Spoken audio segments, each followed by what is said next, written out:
Hi guys, कैसे हैं आप सब। आशा करते हैं आप सभी स्वस्थ हों, मस्त हों और खुशहाल हों। गाइस, आज मैं जो रीडिंग करने जा रही हूँ उसका टॉपिक है आपके पर्सन का लव लेटर। यानी कि आपके पर्सन अगर आपको कुछ बोलना चाहते हैं तो किस तरीके से आपको बोलेंगे और क्या बोलेंगे।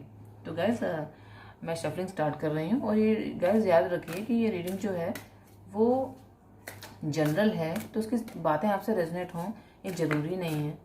इसकी या तो ये रीडिंग पूरी ही आपसे रेजोनेट नहीं होगी, या होगी तो कुछ बातें होंगी, या पूरी पूरी ही रीडिंग रेजोनेट हो जाएगी। तो गाइस, ऐसे पॉजिटिव होकर सुने और जितनी बातें आपसे रेजोनेट होती हैं उन्हें लें और बाकी को आप दूसरों के लिए जाने दें।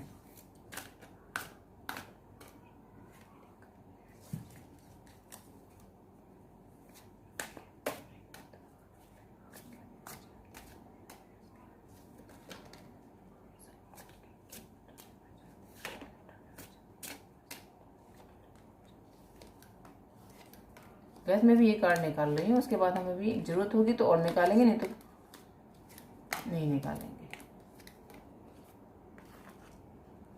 King of cups, high priestess,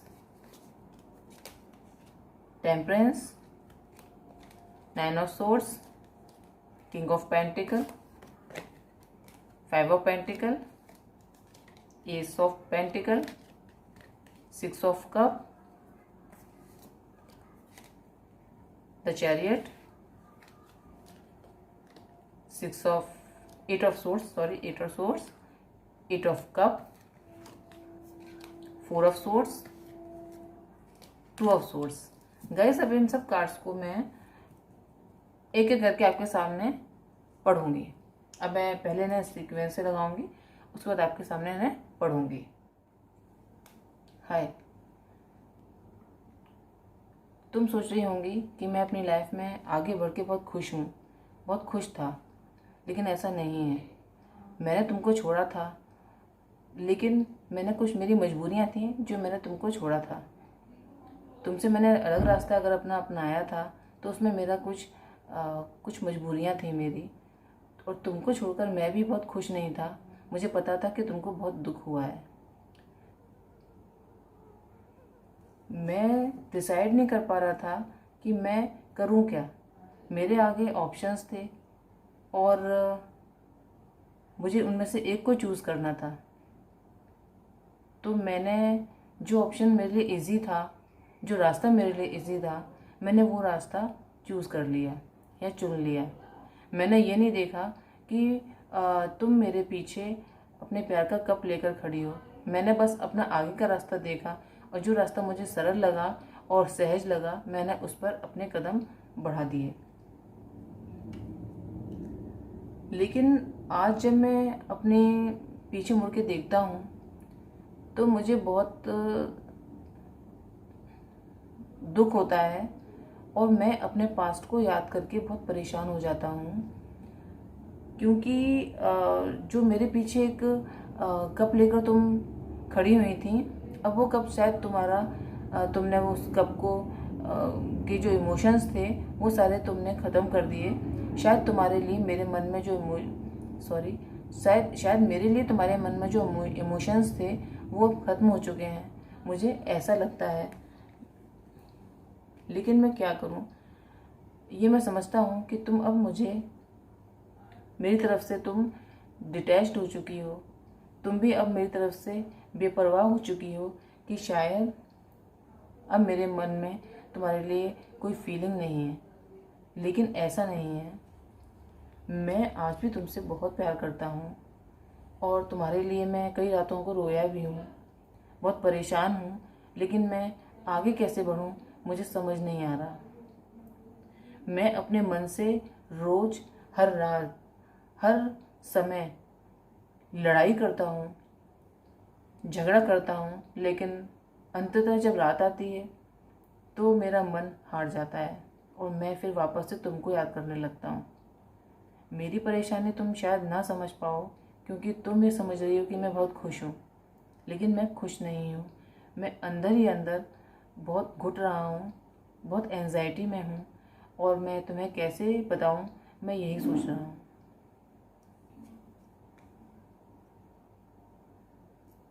मैंने तुमसे मुंह मोड़ा तो था, लेकिन मैं सोच रहा था कि मैं मूव ऑन कर जाऊंगा और अपनी लाइफ में आगे बढ़ जाऊंगा, मुझे तुम्हारी याद नहीं आएगी। लेकिन ऐसा नहीं हुआ।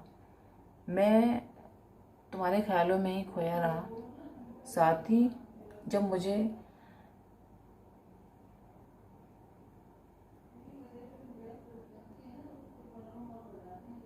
साथ ही अब मुझे एहसास होता है, तो अब मैं ये साथ ही मुझे लगता है कि हमारे और तुम्हारे बीच में, मतलब मेरे और तुम्हारे बीच में जो भी फासले आए हैं, जो भी दरार आई है, वो मेरी ही वजह से आई है। मैं अपनी गलती मानता हूँ। मुझे इस रिश्ते पर मेहनत करनी चाहिए थी, मैंने वो मेहनत नहीं की। इसके लिए मैं भगवान से प्रार्थना करता हूँ कि वो मेरी गलती सुधारें। मैंने उन पर सरेंडर कर दिया और अब मैं अपनी लाइफ में तुम्हारे साथ एक नई शुरुआत चाहता हूँ। मैं चाहता हूँ कि मैं तुम्हारे साथ एक नई लाइफ जीऊँ। एक तुम्हारे साथ जो मेरी लाइफ होगी उसमें खुशियों का दरवाज़ा मेरे लिए खुल जाएगा, मैं ऐसा जानता हूँ। हर वो खुशी जो एक इंसान के लिए बहुत कीमती होती है, वो सारी खुशियाँ मुझे तुम्हारे साथ मिल सकती हैं, मुझे ऐसा लगता है। अब मैं इस रिश्ते में इक्वल गिव एंड टेक देना चाहता हूँ। मैं चाहता हूँ कि जो इमोशंस मैंने पहले दूसरे रिश्तों में लगाए और इस रिश्ते में मैंने अपना कोई इमोशन नहीं लगाया, तो अब मैं वो इमोशन बराबर करना चाहता हूँ। मैं चाहता हूँ कि तुम और मैं, जितना तुम मुझसे लगाव रखती हो उतना ही मैं तुमसे भी रखूँ, क्योंकि जब मैं तुमसे दूर हुआ तो मुझे एहसास हुआ कि तुम मेरे दिल का एक हिस्सा हो और मुझे तुम्हारे साथ इतना अन्याय नहीं करना चाहिए था। मुझे शुरुआत से ही इक्वल गिव एंड टेक इस रिश्ते में रखना चाहिए था, जो तुम डिजर्व करती थी। इसलिए अब मैं तुम्हारे पास आना चाहता हूँ और एक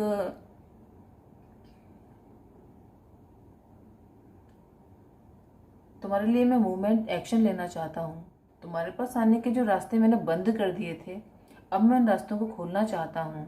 मैं जानता हूँ कि हमारे रिश्ते में जो भी दूरियां आई हैं उन्हें दूर करने के लिए मुझे बहुत शक्ति, बहुत ताकत चाहिए। और मैं जानता हूँ कि कई लोग हमारे रिश्ते को पसंद नहीं करते हैं और कुछ करते हैं, लेकिन मैं ये भी जानता हूँ कि हमारा रिश्ता एक प्रोटेक्टेड रिश्ता है और और एक दिन ये जरूर सफल होगा। ऐसे मेरे मन में विश्वास है कि एंजल्स की ब्लेसिंग्स हमारे रिश्ते के साथ हैं और वो एक न दिन हमें एक कर ही देंगे।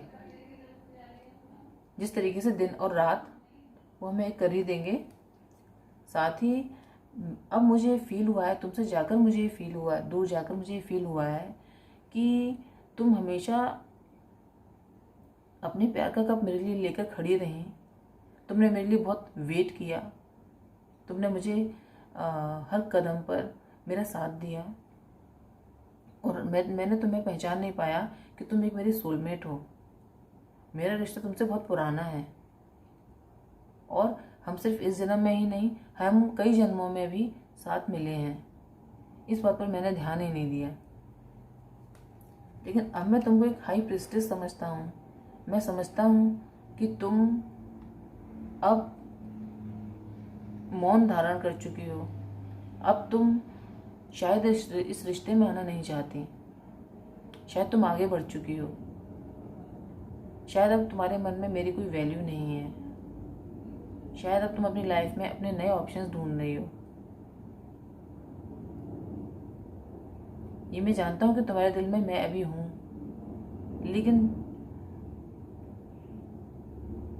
अब तुम मेरे साथ नहीं हो, मैं ये भी जानता हूँ। और तुम्हारा जवाब क्या होगा मुझे ये नहीं पता। अगर मैं तुम्हें अप्रोच करता हूँ या तुम्हारे पास आने की कोशिश करता हूँ तो तुम कैसा रिएक्शन दोगी, तुम कैसे रिएक्ट करोगी, क्या तुम मुझे स्वीकार करोगी या तुम मुझे स्वीकार नहीं करोगी। ऐसे प्रश्न मेरे अंदर आते हैं। मैं तुम्हें बहुत इंट्यूटिव देखता हूँ। मैं देखता हूँ कि तुम मेरे मन की बातें तुम बिना कहे ही जान जाती हो। और मैं तुम्हें अपनी प्यार का कब देना चाहता हूँ ये तुम जानती हो। चाहे तुम कहो या ना कहो, चाहे तुम मुझसे बात करो या ना करो, लेकिन मैं जानता हूँ कि तुम मेरा वेट कर रही हो। और मैं कभी भी आऊँगा अपने प्यार का कप लेकर तो तुम उसे एक्सेप्ट करोगी। लेकिन हूँ तो एक इंसान ही, तो कभी कभी मेरा मन ये भी सोचने लगता है कि क्या मेरा तुम्हें कब देना सही रहेगा, क्या तुम मेरा वेट अभी भी कर रही हो। मेरा मन स्थिर नहीं रहता, मेरे मन में ऐसे विचार आते हैं और जाते हैं। मैं स्थिर होकर नहीं सोच पा रहा हूँ। मैं बहुत बेवकूफ़ था जो मैंने इस रिश्ते को अस्वीकार किया।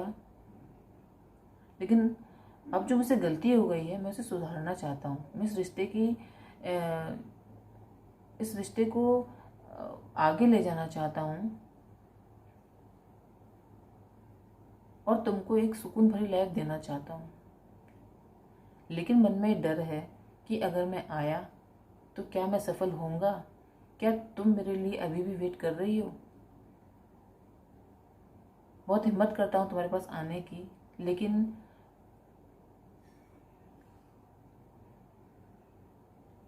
फिर मैं डर जाता हूँ। लेकिन यकीन मानो कि अगर तुम मेरा कप अब की बार स्वीकार करोगी तो अब की बार मैं तुम्हें किंग ऑफ कप्स नहीं, किंग ऑफ पेंटिकल की तरह एक स्टेबल लाइफ दूंगा। Sorry guys. और तुम्हें वो सारे सुख देने की कोशिश करूंगा जिनको तुम डिजर्व करती हो। तुम्हें वो सारी खुशियाँ तुम्हारी लाइफ में देने की पूरी कोशिश करूंगा जो तुम्हें मुझे बहुत पहले देनी चाहिए थी, लेकिन मैं दे नहीं पाया। क्या तुम स्वीकार करोगी मेरे इस ऑफर को। तो गाइस, ये थी रीडिंग जो मैंने एक लेटर के फॉर्म में आपके पर्सन की तरफ से पढ़ी। गाइस, अगर आप लोगों में नो कॉन्टेक्ट सिचुएशन है, आपका डिवोर्स हुआ है, अगर आपके ये हस्बैंड हैं, आपका डिवोर्स हुआ है, या आपकी अभी बातचीत नहीं हो रही है, या आपके लवर हैं, या आपका कोई भी रिश्ता टूटा है, तो गाइज अगर आपसे ये एनर्जी रेजोनेट होती है और आपको लगता है कि इस एनर्जी ने, मेरी इस वीडियो ने आपको गाइड किया है या कोई हेल्प की है, तो गाइज मेरे इस चैनल को लाइक करें, शेयर करें और सब्सक्राइब करें। नेक्स्ट रीडिंग में आपसे दोबारा मुलाकात होगी। तब तक के लिए बाय बाय।